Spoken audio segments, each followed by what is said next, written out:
Welcome to day 290 of the 300 Movie Challenge. Today we watched the highest grossing film of July 2018, which was Mission Impossible Fallout.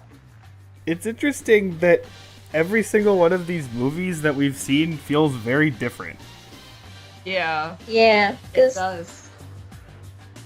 the last one we saw felt more funny, Yeah. I think. Yeah, Yeah. way more lighter tone and everything. And And- this one, it's like, Not High that. tension. Yeah, no, I was about to Yeah. say, I felt like they were super tense throughout, the whole movie. It's... Yeah, okay, because here's the thing. I knew this was the reason for the whole Justice League Superman's CGI lip thing. Because his actor, Henry Cavill, I think that's how you say it, I don't know. Yeah, Henry Cavill, I think. It's either Cavill or Cavill, but whatever. He's the guy in this movie, and so the thing was, I actually knew that he was quote unquote the villain, and this I movie, I didn't know that this movie kind of presented it as like a twist. I didn't know that, so I didn't realize that that was a big spoiler. So then when he showed up, I'm like, oh, wait, I'm not supposed to know that. Oh, oops. So, but so then with that knowledge though, I was kind of looking for clues basically, and I noticed. So when he basically was trying to rat out Ethan Hunt to the CIA lady, and he said, "Oh, here's a phone that we got from the guy or whatever," right? Yeah. If you notice, that was a different phone.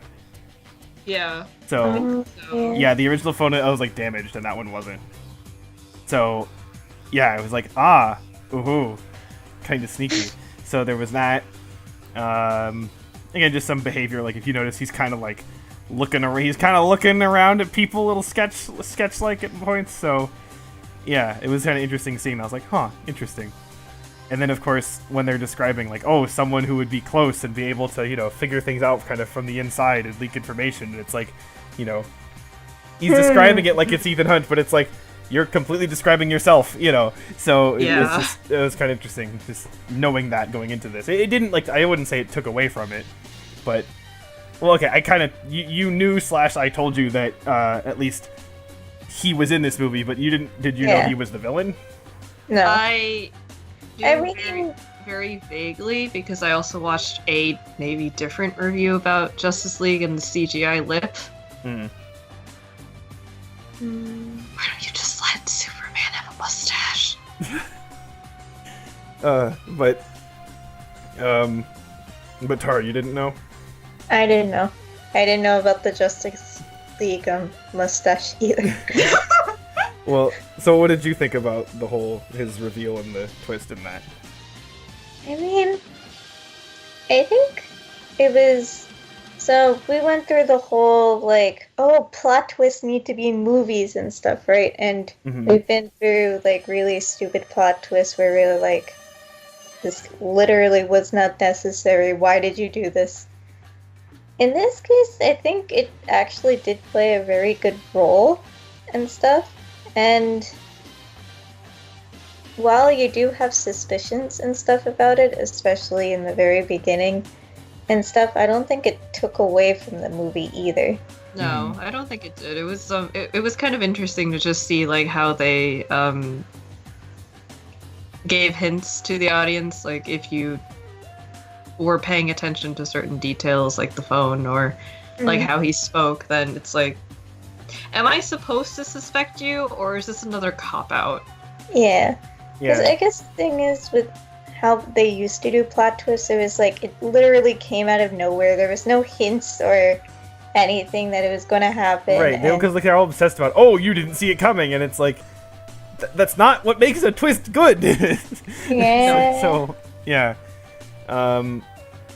and I think just over the plot structure in general, I think works really well with that, because again, the narrative is flowing in a way where you're kind of in the same situation where it's you're trying to put the pieces together of the overall plot, right? Yeah.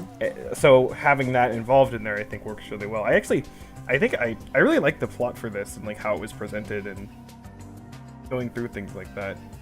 Yeah. And I like the team a lot too. yeah. They worked very well, and there were those like funny moments too with like when he was trying to like chase Superman. I don't remember his name. When he was trying to chase Superman, and Benji was just like, "Oh wait, it's upside down. Oh wait, no, it's 2D. I'm sorry."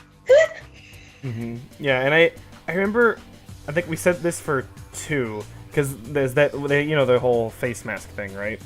And how, like, I remember for 2, one of the things that I said was, like, I could, like, call, like, when it was, like, oh, it's actually a guy in a mask, and not, like, what you thought it was, like, oh, I could totally see the fake out coming, basically. But for here, I couldn't a lot of the time. Like, for example, when, the Henry Cavill, he gets, like, outed, I, like, didn't expect that, actually, which, like, I kind of should have, I guess, but, like, I don't know, I was like, oh, right, damn, like, I don't know, it was kind of, it felt realistic, I guess, in the sense of, like, as an actual trap that was, like, it felt earned. Yeah. It was earned. So that was something that I'm glad, because I remember, from 2, it was just like, here's a convenient little situation. I bet it's a guy in a mask. Oh, it is, like, every single time. So I can't believe that Mission Impossible 2 and this movie are in the same franchise. yeah, no, it's just funny, because, again, we've seen 2, 4, and 6, and then I've also seen 3 and 5. And again, even within I said that the ones that we've seen feel different, but even the ones that I've seen, they still feel different. So, like all of them? All of them. Like, the 3, 5, and 6 are probably the closest, because they're the quote-unquote serious ones, but they're serious in different ways. And to be honest, I don't really remember 5, like, at all. Again, was there continuity from that one? Yeah, into so, this one? again, the guy who they, like, bust out of, like, the prison truck thing. Lumberjack-looking guy? Yeah, he was, like, the main villain of the 5th one, though I swear he looked way different. Like, not only did he not have the beard, but I swear it just looked like a completely different person, but he sounded the same, so... but, to be honest, I don't really remember what his ultimate plan was. Again, there was this whole syndicate group, but, like, what was their plan? I don't remember. And honestly, like, the woman who was involved in this, again, she was... I don't remember her in the 5th one at all, but apparently she was in it. So, like, I don't think the 5th one is bad. I just think it's kind of, like, fine, but not really memorable.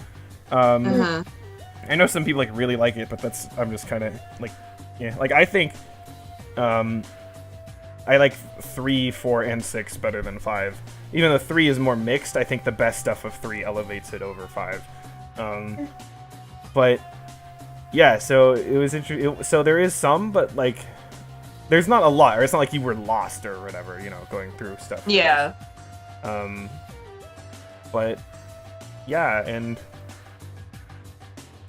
it's one of those things where, like... I don't know, because I've heard, like, a lot of people really like this movie, and so I was kind of curious, like, why? What is the actual thing? And I think, the tension is the main thing, I think. You're just on the edge of your seat, like, the whole time, and, you're actually not sure how things are gonna go, even though I guess at the end of the movie you could say, oh, of course they survive, or whatever, but, like, you, for a bit, you kinda are not sure, and so... The only thing I wish that they maybe went a little bit more into the villain motivation, because it's a little vague. You mean Lumberjack guy or Superman? Well, both, because they're kind of together, right? Right. And it's like, the whole... I kind of didn't understand, like, why they were working together. Well, again, it's apparently something about, like, overthrowing the order or whatever, and, like, needing knowledge. And yeah, but again, it's like, that's very... vague, and there was something like that in the 5th one, but again, I don't remember that either, so yeah, because I remember, like, for 4, I mean, we said the villain was, like, the worst part, because he was just kind of whatever, but I remember he did have, like, some plan of, like, blowing up something, whatever, so, like, that's at least kind of, and okay, I guess there's a specific thing here in terms of blowing up the glacier and messing up the water for all those people, but again, it's like, but why do that, really? It just, they just say, oh, because people need to suffer before something, like they never kind of like got to the okay, well then what, like, so, but ultimately it's not that important in terms of like enjoyment of this movie. So apparently they are I don't know, pulling at Avengers in terms of the sequels. I don't know, where the 7th and 8th ones are being like made at the same time and are being released a year apart. Wait, what? Oh, for some reason. Part 1 and 2 and Mission Impossible Endgame? I don't know. Again, they don't say what they're going to be called, but yeah, the 7th one is July 2021, and the 8th one is August 2022. So, Oh, interesting. okay, we'll see how that goes. I am kind of curious. It is the same. So, like the directors are like all different for these movies. Well, 5 and 6 are the same guy, and then also 7 and 8 is still the same guy. So 5, 6, 7, and 8 is going to be the same guy. Oh, okay. Which, because 5 was decent, and this I like more, so, that's fine. Don't have a problem with that. I guess, well, okay. Do you like this one or 4 more?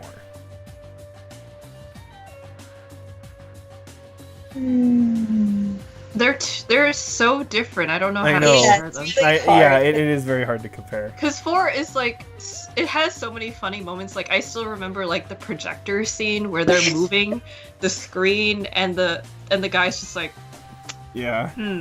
I still remember that. I remember like Them I beating up remember Taylor when Swift. he had to like basically crash into the side of the building. yeah. And then they had to fight Taylor Swift. Yeah. So, yeah, and they're very different, but I guess it kind of boils down to what, do you want like a fun, entertaining movie, or do you want like a really like intense kind of action movie? I think if you had to make me pick, I think I would pick this one, but I like both of them quite a bit, so. They are very different. I'm just like, I guess it would depend on my mood. Like, do I want to see like a funny, not very serious action movie? Then 4 would be good. But do I want to like be like, oh my god, wait, what's gonna happen next? My blood pressure is rising, and this would be a good movie for that. Mm-hmm. To be honest, if we didn't watch 2, I would have been like, yeah, let's go watch the rest of the Mission Impossible movies. Yeah, really though, because 2 was just. What bad. happened with 2? They got John Woo to do it. That's what Oh, happened. that's why. Oh yeah. But again, like Okay. I'd say 3 is definitely worth watching. Again, 5. Again, I don't think it's like great. I still think it's pretty good. And some people really like it, so maybe you guys really like it. It's kind of funny. The only one I haven't seen is the first one, which you feel like that should be the one you should see. But so yeah, I would say if you guys want to when you're in time, 3 and 5 are totally fine to go see. I'll probably, I don't know, maybe watch 1 at some point. But yeah, so and again, from what I've said, like 2 has literally nothing to do with the story of like any of the other ones at all. It seems like they just kind of forgot that 2 even happened. Which is fine. Yeah. We don't need to remember 2. Yeah, because like Like, at all. 3 introduced the wife, and like there's a thing with that kind of connects into stuff going forward. And again, 5 has like that the villain guy who showed up here, and I think the overall 5 and 6 at least there does seem to be kind of more plot connection. So Yeah, I guess they're going with a whole continuity thing. yeah, I and guess stuff. I'm still not. Well, I guess we'll see when the sequels come out if they continue with this or whatever they do. Considering this guy is still alive, so Yeah. As we see with like, I don't think they'll bring him back again, but who knows? I mean anything is possible. It is Yeah. kind of interesting just seeing Tom Cruise like throughout the years because we've seen him like in so many action movies. It's like, oh yeah, he's like kind of aging, but he's also like not at the same time. Yeah, Yeah. actually, Just seeing him do all the stunts. was the first time we saw him in Mission Impossible 2, or did we see him in something else before that? I feel like we saw him in something else before that. I Oh wait, don't he was in remember. Interview with a Vampire. Oh yeah. I completely forgot Oh about my god. Why did you remind me of that? my memory. Yeah, that was. Oh, he was in Jerry The Maguire. interview. I don't Oh even yeah, know. he was Jerry I Maguire. don't even remember that. I don't even remember that movie. Like, I remember thinking it was alright, but like, what? Okay, yeah. Collateral, War of the Worlds. He's been in a lot of movies. Yeah. Oblivion. The Mummy. Let's not think You know, about the Mummy should have been directed by John Woo. that. Instead, it was this guy. Is that even the director? Yeah, it was. Who is this? Alex Kurtzman, what did he do? Anything? Oh, a bunch He of did Mission Impossible 3. Transformers. Literally, okay, the only things he directed were The Mummy and People Like Us, whatever that is. I don't know. Interesting. But he was a writer for a lot of shit, including. Oh, isn't this the Zorro? I think this is the sequel, right? Oh yeah. Yeah. So okay, yeah, it's the sequel. So the Zorro thing is the sequel, which sucked. Okay, Mission Impossible 3 was good. The first Transformers was okay. He did Eagle Eye. Oh yeah, that really forgettable. Oh my god, you Cowboys and Aliens? Oh my god, yes. You guys need to experience Cowboys and Aliens. Oh. Uh-oh. It knows what it is, and that makes it entertaining. So, but anyway, maybe it's someday. So yeah, this is at least definitely this was really solid. Yeah. It was a solid entry into a long-standing series, unlike the movie we saw previously. Right. Let's just forget that existed. Eh. Oh, speaking of things that kind of are related to that previous movie in a sense, the next movie. Dun dun dun dun dun dun dun dun dun dun dun. That poster. I'm preparing myself for something glorious. Hopefully you're right. Train wreck, train wreck, train wreck. Okay. So see you later. Oh boy, bye.